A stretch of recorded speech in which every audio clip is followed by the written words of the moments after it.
It's Autogefühl time with the Mitsubishi Eclipse Cross, because you wanted to see exactly this review. Here on Autogefühl, your #1 resource for in-depth car reviews and your #1 community to discuss cars. Today with Thomas. Exterior, interior and the driving experience of this new compact SUV.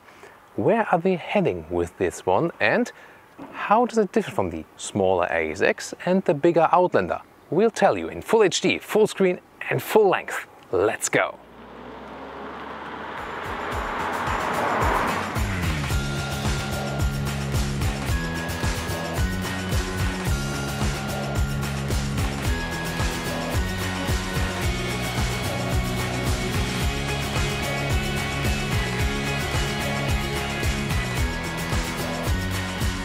In the front you have somewhat the style of the Mitsubishi Outlander, and you have this rather friendly Mitsubishi face. Starts with halogen headlamps, optional then full LED available. That's also good technology wise. And you can see the Eclipse Cross badging in the front is very prominent to see. Very interesting that they've chosen that way. I mean, it somehow creates something special, or what do you think? Well, I think we can all agree that this side profile surely looks very interesting. 4 meters 40 or 14'4" is the total length of the Mitsubishi Eclipse Cross. And yes, it carries this name from the Eclipse, from the sportier car. And what they meant by that, yeah, you know, they have some sporty exterior styling. So this is basically the connection. And the ASX is, by the way, just about 5 centimeters shorter. So there's not too much of a length difference. But of course, this is now the all-new car. The Outlander, however, is 25 centimeters longer, so definitely more trunk area in this respect. That would be a big difference to that one. And also price-wise, starts at about, you know, just below 20,000 euros in Germany, and in the US 523. So it is basically between ASX and the Outlander, plus or minus 3,000 then in both directions. So this interesting niche they found there for this vehicle. 16 to 18-inch rims. Those ones are, as we have the top trim level, it's also called that way, at least in Europe, 18-inch rims here with a dual tone style, pretty cool. Then those crossover fenders, and overall the car doesn't look too small on the road indeed. And we have a lot of different design elements. Here a curve inside right there with a dropping line. And then this side here really looks Volvo SUV-ish, don't you think so? And now the rear of this vehicle, which is really unique, because everyone will know directly when it sees for the first time on the road, this is the Mitsubishi Eclipse Cross. And as I was seeing it for the first time, I was thinking, what the function of design that is. And I still think so. There's a light strip basically running throughout the whole rear, but you can see this split in the rear window. It kind of reminds me of the predecessor Honda Civic a little bit. But I would really be looking forward to your opinion. I think this one is definitely, as this one splits the window, it splits in love or hate. But when they find enough lovers, it's just fine. So the main engine is a 1.5 liter turbo petrol engine, 163 PS or 152 horsepower, so depending on the market or on the unit. Then either with manual hand drive and front wheel drive, as we have it today here, or then with all-wheel drive and combined with a CVT automatic. And then, depending on the market, there's sometimes also a 2.2 liter diesel available with 150 horsepower, automatic and all-wheel drive. And both about 10 seconds to 100 kilometers an hour or 62 miles an hour.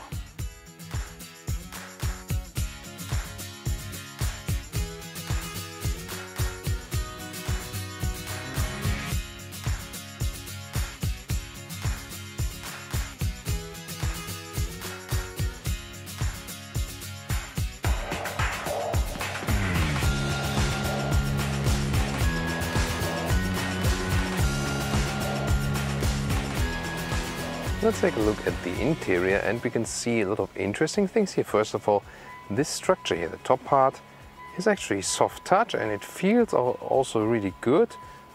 Nice surface they found there, so better than in a lot of the other Mitsubishi models we've seen. Leatherette cover on the armrest. Then you can also put some bigger bottles right there, and on the lower part you can see also the door sill is well protected against mud and all the stuff. Then, well, the steering wheel, we know this basically with this shiny black inlet. I think they could show something different now. That would be cool. Then there's a new head-up display which we can control right there. I will soon show you that. Classic instruments. Also, the top part of the dashboard is soft touch, by the way, and it's beeping all the time. This car does that always when the door is open. Also, you know, no matter if the ignition is on or off. Seats are also based with fabric. I would go for them and save money. Those ones are the animal skin spec in the top trim level. Definitely save that money, and also sticking on the seats now in summer times. Electric control is available here. From the seat form, they look quite attractive. Looking forward to test them in a seating test. I got the car to shut off now because I hit the key with the closing button, and then the beeping sound disappeared. Whew, silence now. So the seating position is astonishingly quite high still, so it is not seating position wise this crossover. It's still, to me, a real SUV. We have a manual control here for the steering wheel, also in reach. But for my taste, it should come maybe a little bit higher, but that's the highest position possible, so I would always drive like this. The electric seat control is, of course, quite comfortable to use, and I'm 1.86 m or 6'1", and we also got the glass roof here, and that still leaves a lot of headroom, so also no problem for taller drivers here to sit in the front. Again, left side, we got some controls here, for example, also for the tripometer. And of course, we'll soon show you the head-up display. But when we next time turn on the ignition, we have the doors closed, so there won't be any annoying beeping sound. This is the interior overview, and you can see those shiny black surfaces, and also, of course, the screen. It also, you know, collects all kinds of dust. But we have that in a lot of vehicles with those shiny black surfaces. Therefore I prefer matte ones, for example, but now you can better see that for sure. Even if we start the ignition now, the car is again beeping. I'm not sure what they thought about that, what that means now, but I just wanted to stop. Interesting is we have some kind of overlay here with this area. I'm not sure what's the sense of that, because it hides the temperature controls a little bit. Still, you can very well access them, and there are no turning and pressing knobs, but clicking here, and that's also easy to handle then still in a manual way. There's a new 7-inch screen, quite well integrated for that. And again, good materials used on the dashboard, I like that. Then this carbon fiber style. You can already see there's Apple CarPlay. Soon some more deals to this system there. Then we have classic instruments, just with a very small digital screen. And this steering wheel we already know from other Mitsubishi models, the left side to pick up phone. And you can also have a separate button for the camera. The resolution should be a little bit better, but you can also get this 360-degree views, this fake drone view from above, and top trim. Nice to have that. I'm missing a mute button for the volume. I can just control it on the left side of the steering wheel or here, but I haven't seen a button where it could directly put it to mute. And then in the lower part below the AC unit, you also can have a heated steering wheel, cool for winter times, heated windscreen also available, and 2 USB slots. There you put your phone, you charge your phone in, for example, and also the seat heating. This round part, I think this is the all-wheel drive selector in the all-wheel drive version. And you can see this gear stick is really, really high. I think they could have done it a little bit lower. The middle insert here, this one, I felt it also when shifting, is already a little bit loose. That shouldn't happen quality-wise. You can move it, basically, the silver part. And in the lower part, interesting that you have this special touchpad. It's really like in Lexus, for example. There you can not only use the touchscreen in the front, but also use it like with the finger like this, and then browse through the menu or go back. This is to control everything while driving. So some deals to the screen, as I said, either with the touchpad below, or then also like this here, or like this swiping. So very clear display, the best one we've seen from Mitsubishi so far. In the home menu you can, for example, well, the day and nighttime auto, I usually leave it at auto, but at the moment at daytime, because it was failing. As I left it in auto, it suddenly went dark somehow. Then you can still connect your phone via Bluetooth, or then the Apple CarPlay. You can go back to the main menu there. And there's no GPS internally, you just use your own GPS then.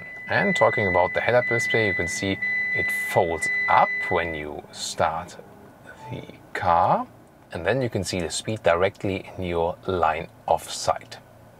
And you still got a manual handbrake like this, and also adaptive cup holders. That's a good solution, so different sizes are being kept tight. This is also the car key stand one, as you would also have with the other Mitsubishi vehicles. The armrest could be attached a little bit better. You can see you can shake the whole middle console a little bit.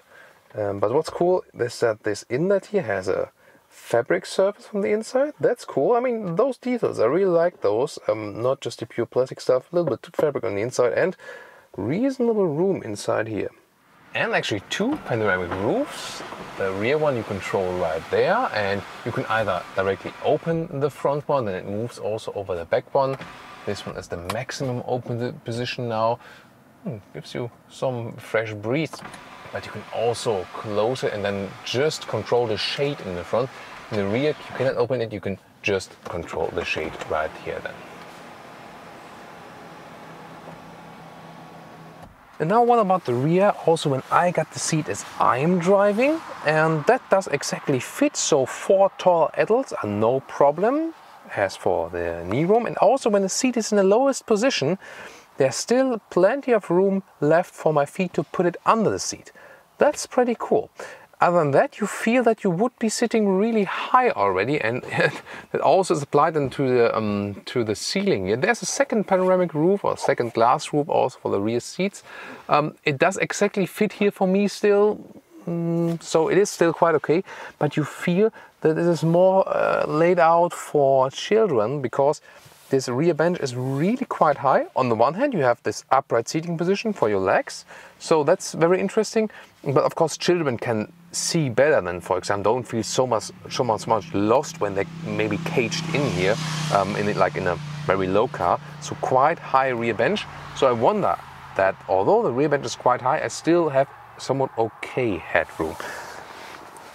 Quite firm, by the way, also the rear bench, but overall I think we can be satisfied with that. Isofix on the outside seats each.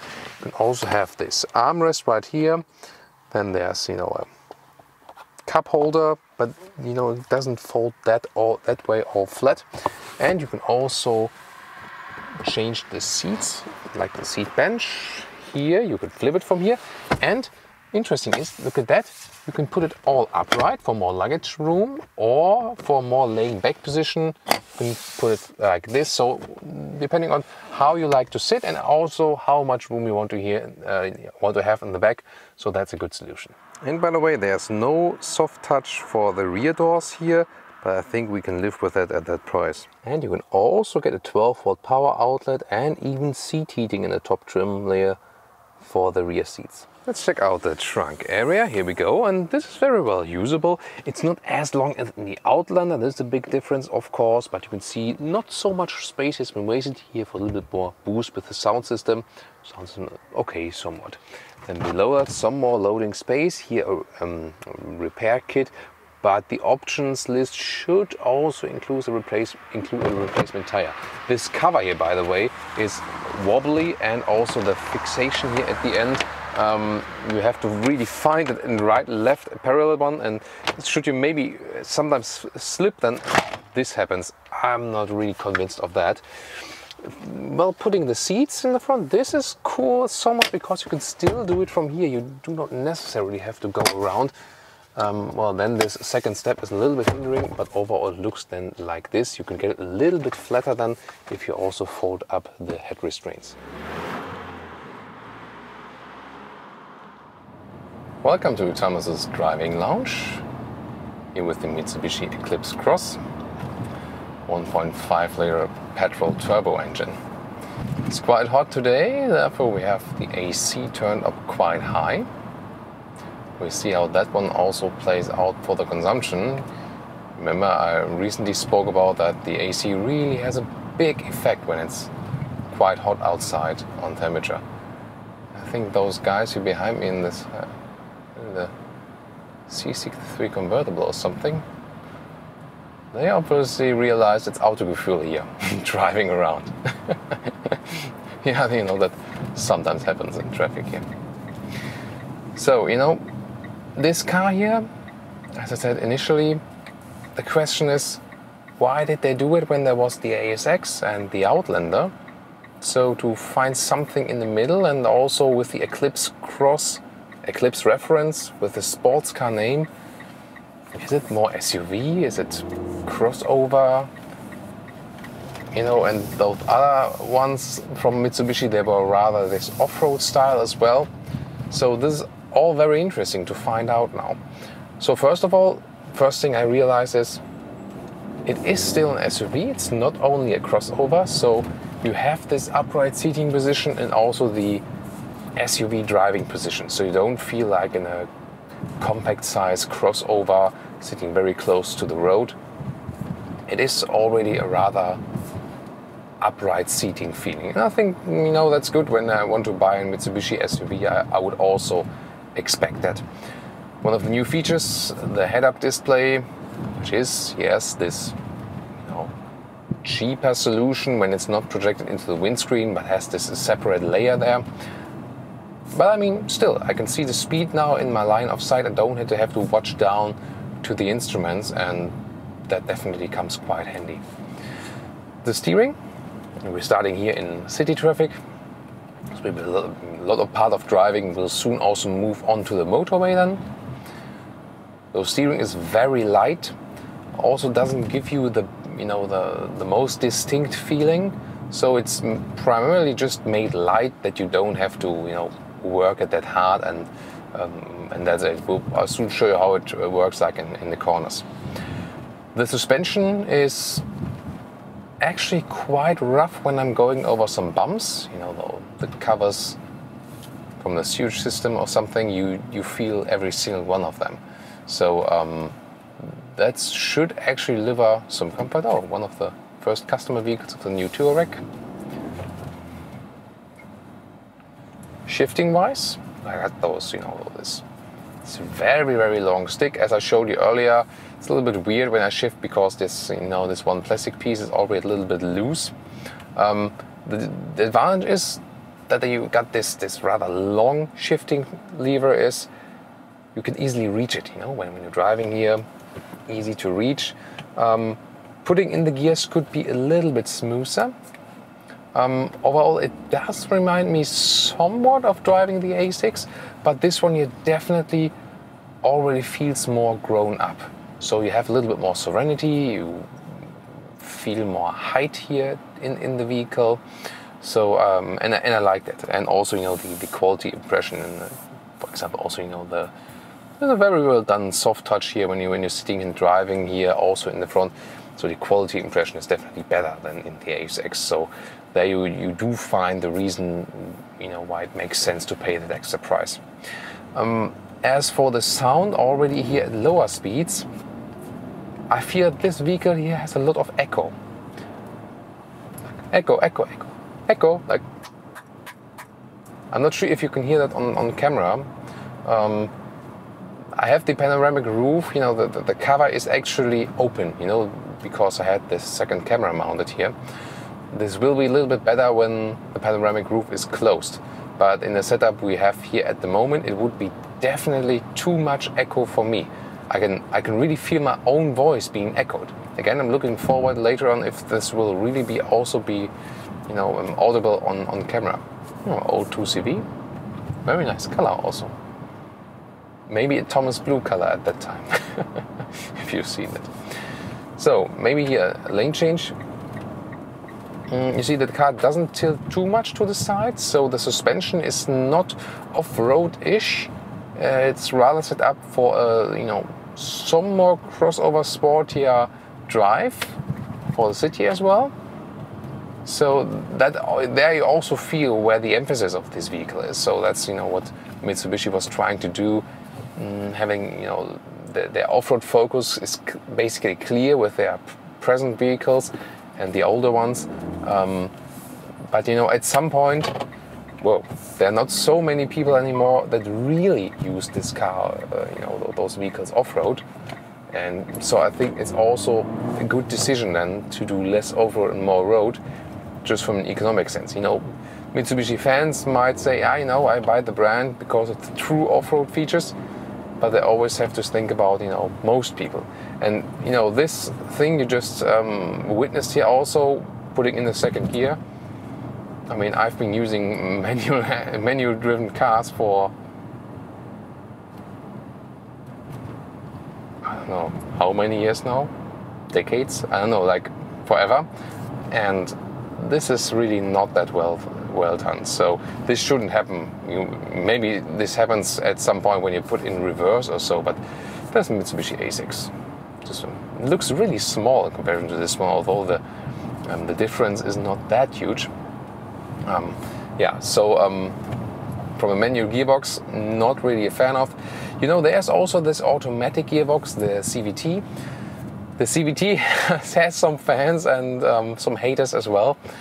I would like to test that at a later stage for sure to find out if there's a better solution. You know, when the CVT automatic, it stays at the same RPM, so it can be a little bit feeling like when you accelerate, you don't really hear a gear change or something. But I can tell you the CVT has to be somewhat better than this manual gearbox. So I'm really not satisfied with that. Then again, you know, the good thing is that you have a rather relaxing position, and considering it's not the biggest SUV, you still feel like already driving a real one. Pretty strange, by the way, also the turning indicator and the column here, especially when you put in the right turning indicator, it almost feels like you will rip the turning indicator column off. So there is a very strange resistance in it, and it also feels kind of crappy. That is, well. So I can just say what I witnessed when driving this vehicle, no question. So then let's check out fifth gear. Again, really a lot of work to put all of the individual gears in. But talking about the engine, this is actually quite powerful. So first of all, from the engine, you hardly hear any noise from it. And you can also drive it, you know, calming and relaxing. That's actually no problem. But if you really want the power, I mean, we have the turbo here. And as soon as I shift down a little bit, I can really access a lot of power. I was, you know, first few kilometers I was driving this car, I was wondering like, wow, especially, you know, from standstill, you had it quite going there. So this does somehow fit to this very sporty exterior. So acceleration figure to 100, you know, when you're getting close, like 60 to 100 kilometers or something, you know, then it starts to lose its sporty character, and it's about 10 seconds for all of the engines available to 62 miles an hour or to 100 kilometers. That's of course not that fast, but again, for the size of the vehicle, you usually also do not need so much power then. But especially when you're like in first and second gear, I can soon show that again, you really get a lot of power, and the reaction feels quite spontaneous as well. So now we're rolling downhill.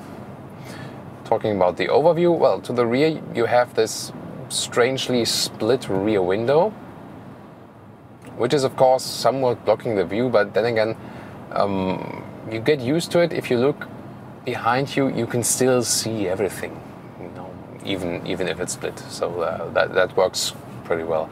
Since you have the upright seating position, you also have a good view to the front, I like that. Well, and to the side, you know, I can always say I can live better with a smaller B pillar. And also here the rear windows are a little bit shaded. That maybe looks a little bit better from the outside, but from the inside you cannot see that well then. Good that we have the blind spot monitor here, an optional feature. I can show you that then when we are on the motorway. Maybe you've also seen how my body is moving when we're going over some bumps. So I found the suspension here really quite rough. So I know they tried to do it a little bit sportier here for this new Focus, but I think they shouldn't lose the focus, that it should be, you know, comfortable enough, that's for sure. So when you're driving, you feel that you have all this new technology which wasn't here before. You can very well use the Apple CarPlay, for example, that's cool, and set the head-up display. But still, it doesn't make up for some of those basic features, like like the comfortable suspension that the car is missing. On this roundabout, see, I have to turn the steering wheel quite a bit, but it's actually quite light to do so. But you don't have an exact feeling, like it feels very loose overall, so you don't have the contact to the road. Overall, still it's quite okay. This car doesn't have to be that sporty, so I can live with that. I can also show you that in some slalom. It's actually a little bit fun. It does tilt a little bit to the side, but not too much. So if those bumps would be even out a little bit better, then I would be really okay with that. So let me try the brakes as well. That's okay. So you don't have to press it that hard. Getting that electric braking support. Now we're getting on the motorway.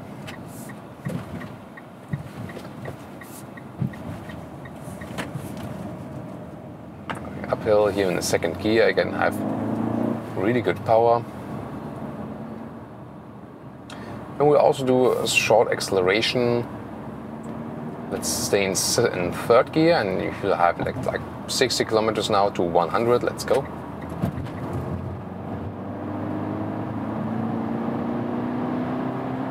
There we go. So still okay, we have some power left due to the turbo, so that's fine. Now on the motorway, I think you get it even more what I mean by this echo. So yeah, it might be a little bit better than, for example, in the AXX already, but it's still a quite loud vehicle here on the motorway. Oh, cool. T6 Generation 6 Special Edition, retro style, the bus. It's always nice, in the Thomas driving lounge, just to see also other cars, driving around. And especially ones we have already reviewed. Now to sixth gear, let's see how calm the engine comes down. So 100 kilometers or about 60 miles an hour, and we're about 2000 RPM. I think it's, for a petrol engine, quite okay, for sure. We also have a cruise control, a normal one. You can set it. And I can also see that it's set in the head-up display. That also does a good job. There's not combined here with the ACC. Now what about higher speed lane change? See, now it's at about 100. Yeah, that increased the tilting a little bit more. So I really wonder, on the one hand, the car tilts quite a lot at higher speeds, and on the other hand, the suspension is quite rough. I'm not sure what they've done there. So here also the stability at higher speeds, it doesn't give you a very safe, stable feeling in higher speeds. So now we're going a little bit faster through the corner. I feel that the shifting levers are even a little bit too high. Very interesting. So it could be actually a little bit lower, and it would also look a little bit better. So now on this roundabout, let's see. Yeah, well, I meant with the steering. Hardly any feeling, so it is rather dead, in the corners. It always remains basically like it would be at the very same ratio. So can't exactly say that it's fun to steer the vehicle around in a faster way.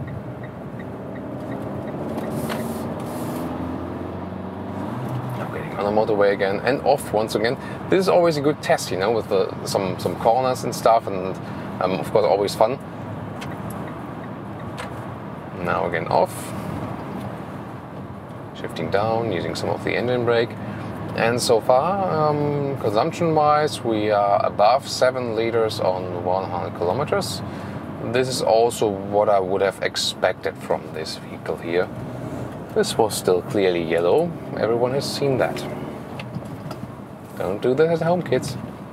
You know, but in situations where you're really a lot faster than the score, it's sometimes safer to do that than to hit the, you know, a hard brake and when someone is behind you or something. But never do it when it's red. So let me steadily get to the countryside.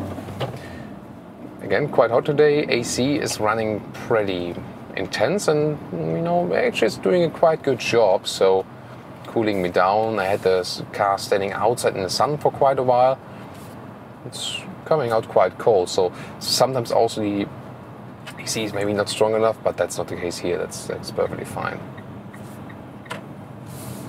So back to the initial question, where would you rate it between the ASX and the Outlander? So it feels better to drive than the ASX, maybe even a little bit less sporty because it's just bigger and higher also, but a little bit more premium, so to say, than the ASX. If you compare it to the Outlander, of course, there's the bigger difference then also in the size. The Outlander, you feel that it's a bigger car, that it's rather a grown-up SUV. This one here would be rather a compromise, especially if you look at the trunk size. So the Outlander definitely offers you more trunk size. But it is for sure a good compromise, and especially offers this rather new modern look on the exterior. Driving-wise, I have to say I would have expected more. Yes, some new technologies we do enjoy here. That's cool. But I would have expected with the all-new vehicle that they add more refinement, because you know, besides some of the good quality materials we find here and there, and this, you know, actually pleasant and quite comfortable upright ride. That's a cool one. We have really a lot of downsides, like not too much feel in the steering wheel. The suspension is probably the weakest point. And also I wonder, how could this echo inside the cabin pass the quality test? You know, someone had to be inside this car and like just speak and hear that you can basically hear yourself talking. I don't get that really. So yes, definitely has some pros driving, and again, they are still attractive in the price, but also with driving the car here we found actually a lot of downsides. And you know, we don't do any nitpicking on Autogefühl, but really pay attention to every detail and also compare them between the vehicle segments, and also especially inside those segments, and also always look at the price. And sometimes we have really great price performance cars as well. This one here is still good in price, as I said, but driving wise it does show quite some weaknesses.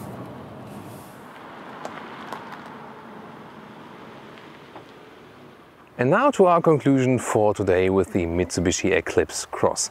Well, they surely picked a fresh exterior and especially a very unique rear end. As I said, tell me if you are on the love or hate side. I have to admit, I really don't like it, but people who buy this vehicle have to like it, and there are surely some who also appreciate this very unique rear end. Then, on the interior we find a lot of interesting new materials which are better than we've seen with any other Mitsubishi vehicle. Also new modern technology like the Apple CarPlay connection, this head-up display and so on. So a lot of positive things for sure. But especially on the driving side, where it was with a very rough suspension and quite loud on the interior, this shouldn't be in a 2018 car. I would have expected more of this new Mitsubishi SUV. As it is, positioned between ASX and Outlander, it still makes somewhat sense, because the ASX is meanwhile a little bit old and the Outlander is maybe too big for some. So this then might be a new option. But I can tell you, you better get a good discount at the dealers. Thank you so much for tuning in to Autogefühl, and leave me your opinion about this vehicle, and also tune in next time.